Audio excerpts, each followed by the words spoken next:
pride, right? Immigration officials arresting more than 150 in California. This after the mayor of Oakland gave a warning on those raids and a heads up. Texas Republican Congressman Brian Babin doesn't like the sound of any of this. He joins us right now. Congressman, it could have probably been many more, but we'll never know. But what do you think of this? Well, I think it's an absolute disgrace. This is exactly what we're talking about. We have sanctuary cities where we have elected officials that put the health and safety of their own citizens secondary to criminal aliens. It's just unbelievable, Neil.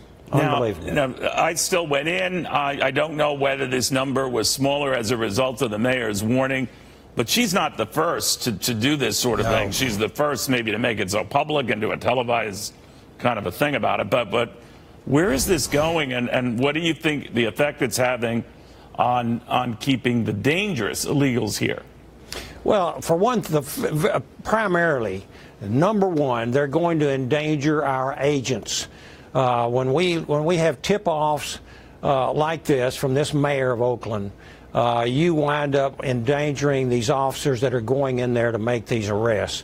And then secondary, we have the people of the city. This city takes $27 million in federal funds each year, and their mayor is tipping off criminals before they're picked up. One of these individuals that was arrested even had I think it was a sexual assault of a child. And so it's just inconceivable to me as a former mayor and a school board member at one time, how elected officials can put their citizens secondarily to criminal aliens. We still have 800 and some odd criminals running around at large in Oakland, the Oakland area right now because of this. So I think we really need to look very closely, Neil, and see what laws were broken. This could not be legal, and it certainly is not ethical or good. You know, Congressman, I don't mind my switching gears here to the dust-up between the president and the attorney general. Again, he's tweeting about him, and among other things, he's calling it disgraceful that the attorney general is disgraceful for passing an investigation into this whole FISA thing to the Justice Department's inspector general, defining that fellow as an Obama holdover. But the nastiness has increased yet again. What do you think of this? Do you think Jeff Sessions should just step down? Well, you know, he's actually ordered, and at least the last that I heard, the Attorney General has said that they're going to have an investigation finally after 5 months, and I am very pleased to hear that. There is so much rancor here, but again, we need to look and see what's right. The American people deserve to see justice. Obviously, there was bias here. There was deep state individuals who had an agenda, who had an axe to grind, who are protecting one of the candidates running for president and trying to destroy the other candidate's campaign. So you don't have an issue with who is going to conduct that investigation? I mean, the president seems to have a big issue with it and feels that Jeff Sessions has botched it.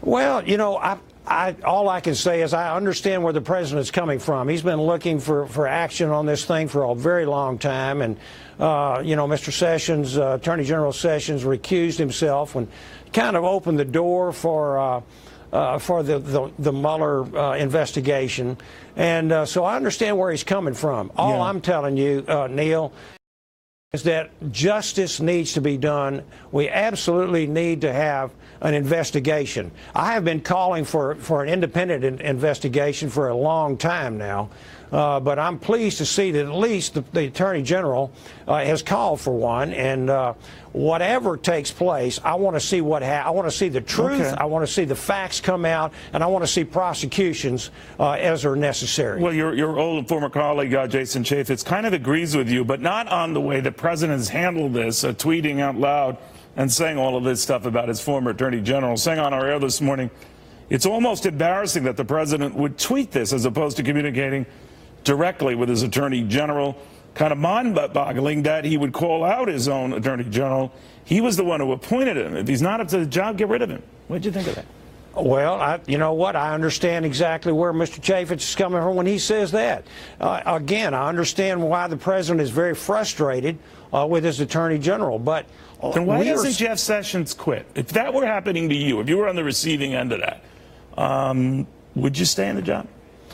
Oh, and it depends on how bad I wanted that job. And I know that Jeff Sessions has done some great things. He's cracking down on drugs.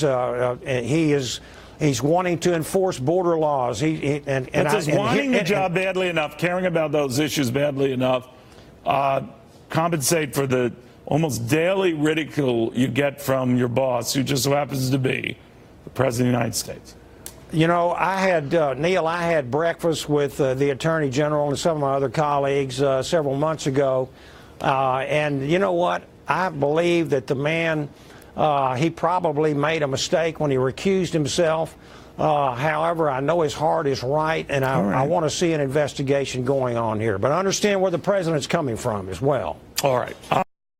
Congressman, thank you very, very much.